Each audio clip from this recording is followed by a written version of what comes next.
साथियों नमस्कार। आप देख रहे हैं DHBVN अपडेट्स यूट्यूब चैनल और मैं इस चैनल पर आप सभी साथियों का एक बार फिर से हार्दिक स्वागत करता हूं। साथियों, फसल आपकी मेरी हम सभी की फसल कट चुकी है। किसान भाइयों ने अपनी फसल काट ली है, खेत खाली हो चुके हैं। तो मैं बात करूंगा जो आपके खेत से आपका ट्रांसफार्मर उसमें रखा हुआ है, 11 kV की लाइन गुजर रही है, LT लाइन गुजर रही है, जिसकी वजह से हर साल फसल के सीज़न में जब फसल पककर तैयार हो जाती है तो उस समय कुछ अनचाही घटनाएं घटती हैं, हादसे होते हैं, जिसकी वजह से किसान को बहुत भारी नुकसान होता है और उसकी 6 महीने की मेहनत बर्बाद हो जाती है। हाल ही में मसूदपुर में एक वाक़या सामने आया था कि 11 kV थी या 33 kV लाइन का तार टूट गया, जिसकी वजह से 50 एकड़ के लगभग तूड़ा और गेहूं जलकर राख हो गए थे। बहुत भारी नुकसान हुआ था किसान भाइयों को। तो इसी विषय में आज मैं डिस्कस करूंगा। तो वीडियो पर चलने से पहले आपको बता दूं कि अगर आपने अभी तक हमारे चैनल को सब्सक्राइब नहीं किया है तो हमारे यूट्यूब चैनल DHBVN अपडेट्स को सब्सक्राइब करें। साथ ही आप हमारे फेसबुक पेज को भी फॉलो कर सकते हैं। वहां पर आपको इस प्रकार से जुड़ी जर्नल इन्फॉर्मेशन जो बिजली विभाग से या अन्य किसी विभाग से और हरियाणा गवर्नमेंट से जुड़ी हुई कोई अपडेट आती है तो आपको हमारे चैनल के माध्यम से सूचित कर दी जाती है। आप हमारे फेसबुक पेज DHBVN अपडेट्स को फॉलो करें। और तो चलिए चलते हैं आज के विषय पर। साथियों, जो जैसे फसल कट चुकी है, अभी खड़ी फसल में जब हम काम करवाते हैं तो आपका नुकसान होता है, फसल खराब होती है। मैं हूँ चाहे आप हों, कोई काम नहीं करने देता। अब ये 10-15 दिन जो खेत खाली रहेंगे वो हमारे लिए बेहतरीन मौका होगा। जो तार नीचे हैं, पोल डैमेज हैं, लोहे के पोल हैं, ट्रांसफार्मर के पोल हैं, वो गिरने वाले हैं, टूटे हुए हैं, क्रैक हैं, जिसकी इस प्रकार की जो समस्याएं हैं, जिसकी वजह से आने वाले समय में हादसे का अंदेशा आपको है। तो इस सीज़न में, इस जो आने वाला अपना सीज़न होगा फसल का, उसकी शुरुआत से पहले आप अपना ये काम अभी करवा सकते हैं। आप इसके लिए आपको करना क्या होगा और क्या क्या कार्य आप करवा सकते हैं। सबसे पहले आपके खेत से 11 kV या LT की जो भी लाइन गुजर रही है उसकी हाइट प्रॉपर हो। यानी कि जब आप खेती बाड़ी का काम करें, जैसे कोई साधन उसके नीचे से लेकर जाएं, तो वो उसमें ज़मीन में और तार के बीच में इतना गैप होना चाहिए कि वो किसी चीज़ से टच न हो और कोई किसी प्रकार का हादसा न हो। दूसरा, जो कंडक्टर है, तार है, उनके बीच में प्रॉपर स्पेसिंग होनी चाहिए ताकि वो आपस में टच ना हो और उनकी वजह से चिंगारी न बने। ये कंडीशन होती है जहाँ पर स्पैन लंबी होती है, यानी कि दो पोलों के बीच की दूरी ज़्यादा होती है, उसकी वजह से तारों में आपस में प्रॉपर स्पेसिंग नहीं हो पाती और जो ग्राउंड क्लियरेंस है वो भी नहीं हो पाता, जिसकी वजह से हादसे बढ़ते हैं। दूसरा, कोई पोल आपका क्रैक है, नीचे से टूटा हुआ है, जो कभी भी आंधी के, हवा के झोंके के साथ गिर सकता है। तीसरा, आपके जो ट्रांसफार्मर आपके खेत में लगा हुआ है उसके पोल क्रैक हैं, या फिर पुराने पोल हो गए, हाइट कम है, छोटे हैं, ट्रांसफार्मर में और कोई समस्या है, उसकी मेंटेनेंस करवानी है, तो आप इन जो मैंने बताई हैं उन सभी कामों को अभी इस सीज़न में, ये सीज़न शुरू होने से पहले करवा सकते हैं, क्योंकि अभी आपके खेत में फसल नहीं है। आप फसल की तैयारी अब करेंगे तो ट्रैक्टर जाने में और लेबर को काम करने में इस प्रकार की कोई दिक्कत जो है वो नहीं होगी। तो इसके लिए आपको करना क्या होगा, सबसे पहले आपको आपके एरिया इंचार्ज या JE से मिलना होगा और उन्हें एक रिटर्न में एक अपना आवेदन देना होगा कि सर ऐसे मेरा ये ट्यूबवेल कनेक्शन है, इस ट्रांसफार्मर पर है, ये मेरा गांव है और इसकी HT या LT लाइन जो भी आपकी समस्या है वो डिस्क्राइब करनी है। ये जर्जर हालत में है, ये तार बदलवाने हैं हमें या पोल बदलवाने हैं, जो भी चीज़ आपको रिप्लेस करवानी है, या फिर दो पोलों के बीच में लंबी दूरी है, ज़्यादा डिस्टेंस है, उसमें नया पोल लगवाना है। आप अपना जो डिटेल्ड जो समस्या है वो आप लिख करके और ये निवेदन आप JE के माध्यम से या सब डिवीज़न में कंज्यूमर क्लर्क नहीं, LDC जो या फिर हेल्प डेस्क पे जो बंदा बैठता है वहाँ पर आप अपना ये निवेदन है वो रिसीव करवा दें। इसकी रिसीविंग ऑफिस में जाकर ले लें। आपका काम एक तरीके से तो ख़त्म हो गया यहीं पे। अब इसके बाद विभाग की लायबिलिटी बनती है। आपकी जो आपने समस्या है, जो जिस चीज़ से आपने अवगत करवाया है विभाग को, उसकी तहकीकात करें, साइट विजिट करें और आपकी समस्या का समाधान करें। लेकिन आपको काम करवाना है तो आपको इसको फॉलोअप करना होगा। आपने जैसे आज एप्लीकेशन दी है तो नेक्स्ट वीक आप उसके बारे में पता कर सकते हैं। अगर आप डायरेक्टली जा सकते हैं ऑफिस में तो आप वहाँ जा कर के पूछिए कि मैंने एप्लीकेशन दी थी उसका क्या सॉल्यूशन हुआ, या फिर आप जो है आपके एरिया इंचार्ज या जेई जो हैं उनसे आप टेलीफोनिकली बात कर सकते हैं और उन्हें जो आपकी समस्या है आपने लिखित में दी है उसके बारे में रिमाइंड करवा दें और उन्हें बताएं कि ये जो आपकी समस्या है ये कितनी अर्जेंट है। अगर समय पर काम नहीं हो पाया तो कल को हादसा हो सकता है जिसमें विभाग, आप, कंज्यूमर और कर्मचारी तीनों का नुकसान है।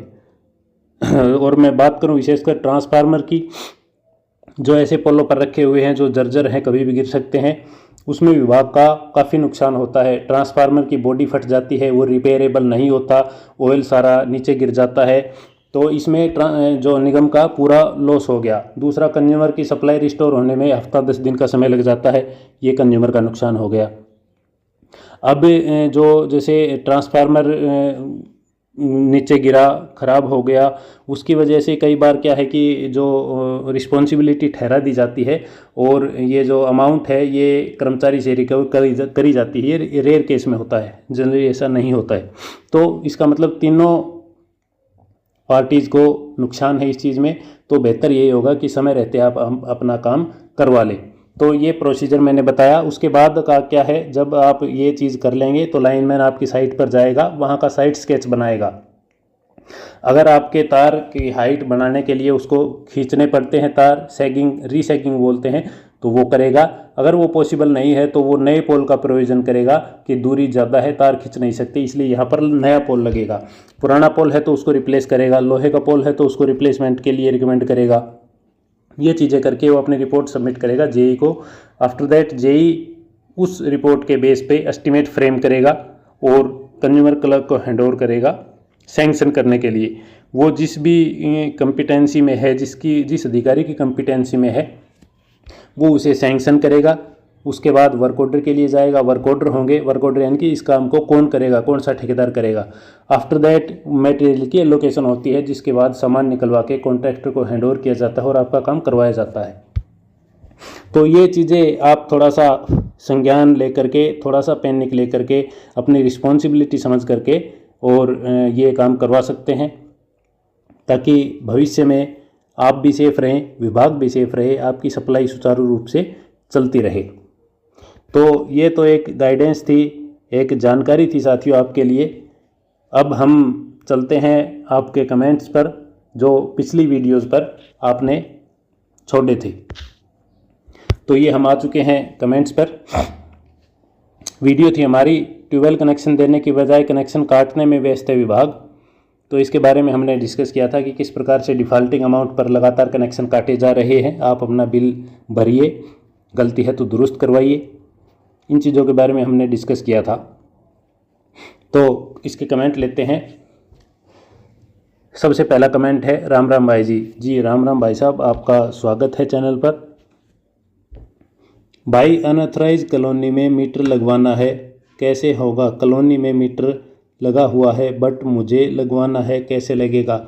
आपको अप्लाई करना होगा। अप्लाई करते समय जो एरिया की टाइप पूछी जाती है, अथोराइज या अनऑथराइज, उसमें आपको अनऑथराइज सेलेक्ट करना है। इसके बाद आपके 2 एडिशनल डॉक्यूमेंट्स लगेंगे।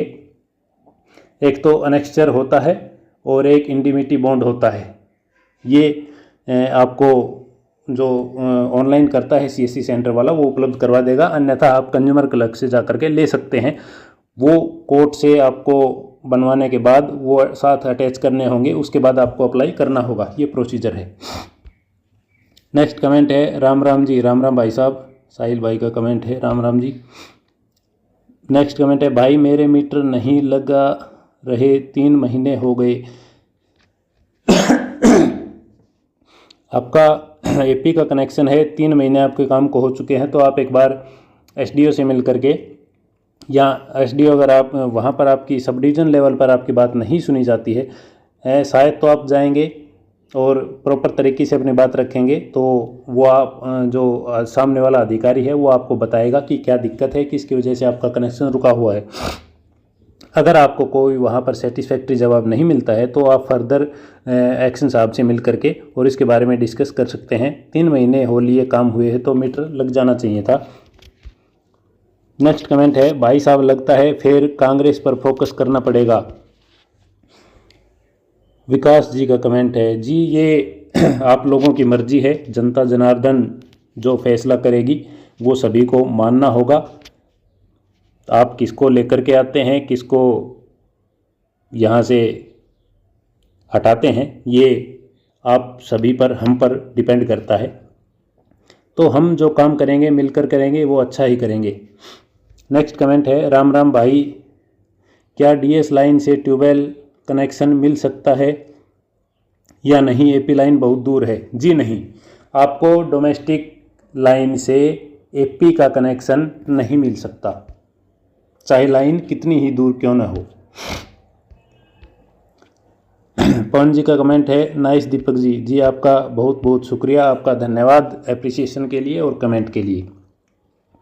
2024 के कब तक मिलेंगे भाई जी, बहुत टाइम हो गया है। जी टाइम तो और लगेगा, आपको वेट करना होगा, टाइम अभी और ज़्यादा लग सकता है। इसके रिगार्डिंग कोई मूवमेंट नहीं है विभाग में, जब कभी होगी तो आपको सूचित कर दिया जाएगा। मेरा टेंडर पास ना कर रहे, जुलाई या अगस्त में पैसे भरे हुए हैं, 2023 की फाइल है, सब पैसे भर रखे हैं।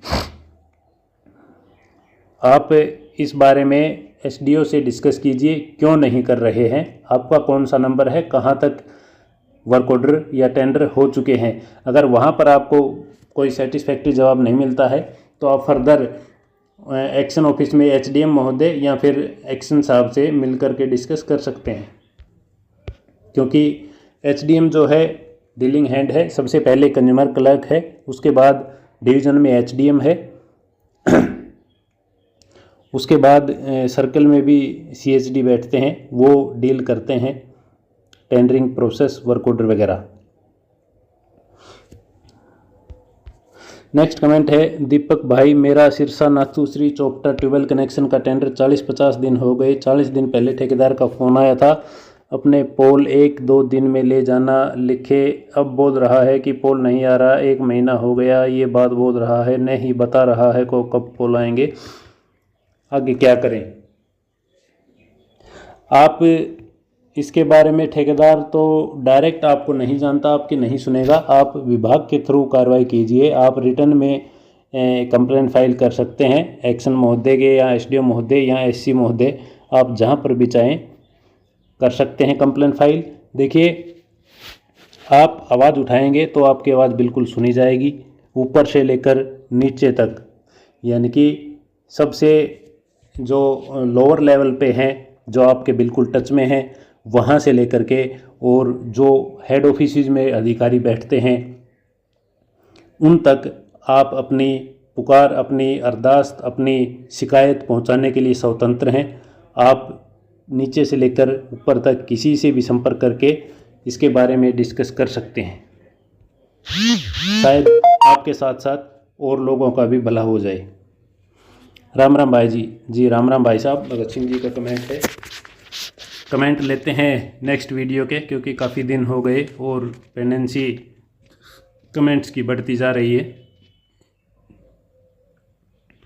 ये इस वीडियो के कमेंट हम लेते हैं, थोड़े ही कमेंट होंगे इस पर, जल्दी हो जाएगा।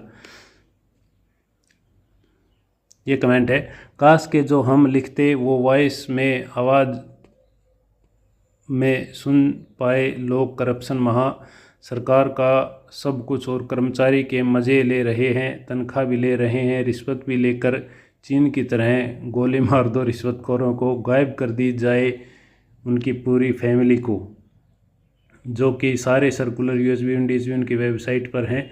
लेकिन क्योंकि इंग्लिश हमारे हाथ कमज़ोर हैं हरियाणा की जनता का, हर सर्कुलर इंग्लिश में, ऊपर से एंटी करप्शन डिपार्टमेंट मिलकर पंदर बाँट करता है। समझो मेरे दोस्त, महाकरप्ट बिजली डिपार्टमेंट से लेकर हर डिपार्टमेंट। जी बिल्कुल भाई साहब, जिस आदमी के साथ बीतती है, जो देखता है, महसूस करता है, उसी को इस बारे में पता होता है। और मैं जनरली बात करूं तो आपकी बात कहीं ना कहीं सही है, लेकिन हर एक आदमी, हर एक कर्मचारी ऐसा नहीं होता।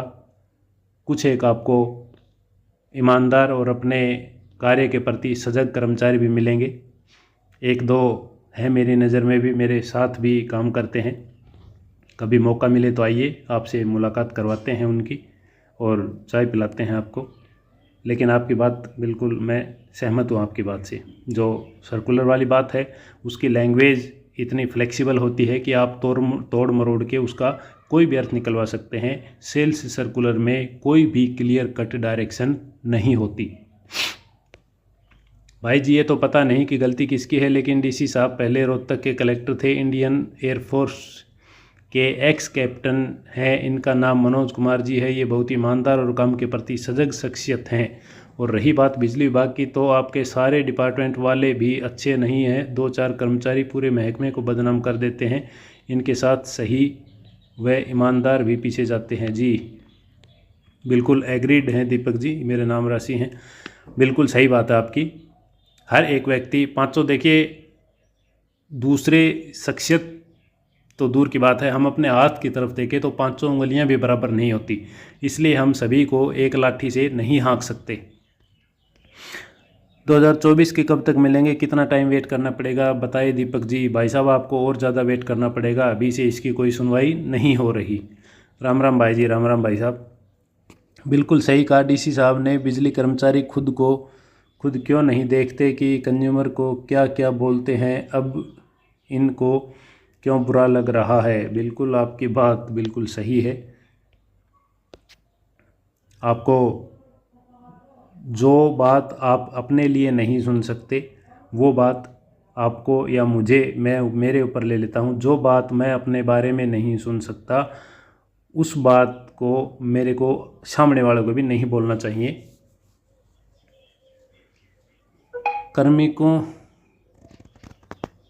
कार्मिकों के कुकृत्य से उपायुक्त को ऐसे बोलना पड़ा। रिस्पेक्ट लीडर साहिबान को अपने सिस्टम को देखना चाहिए। जी मैं पहले ही बिल्कुल ये बात क्लियर कर चुका हूँ। हर एक व्यक्ति एक जैसा नहीं होता, सबकी वर्किंग एक जैसी नहीं होती। हाँ ये बात है, कुछ एक जो इरिस्पॉन्सिबल एम्प्लॉय हैं उनकी वजह से सारा डिपार्टमेंट बदनाम होता है। तो साथियों, ये थे आपके कमेंट्स जो हमने डिस्कस किए। तो आपसे मुलाकात होगी एक नेक्स्ट वीडियो में एक नई अपडेट के साथ। कि आपको हमारी वीडियो कैसी लगी कमेंट में करें, बताएं। और अगर वीडियो अच्छी लगी हो तो लाइक व शेयर ज़रूर करें, ताकि हम ऐसे ही दुगनी मोटिवेशन के साथ आपके साथ ऐसी जानकारी शेयर करते रहें। साथियों, यह वीडियो केवल आपकी जानकारी मात्र के लिए है। कोई भी स्टेप लेने से पहले संबंधित विभाग में संबंधित डीलिंग हैंड से संपर्क करके अपने तसल्ली कर लें, उसके बाद ही कोई डिसीजन लें। इस वीडियो में अंत तक हमारे साथ बने रहने के लिए आपका बहुत बहुत धन्यवाद। जल्द ही आपसे मुलाकात होगी एक नए विषय पर, एक नई अपडेट के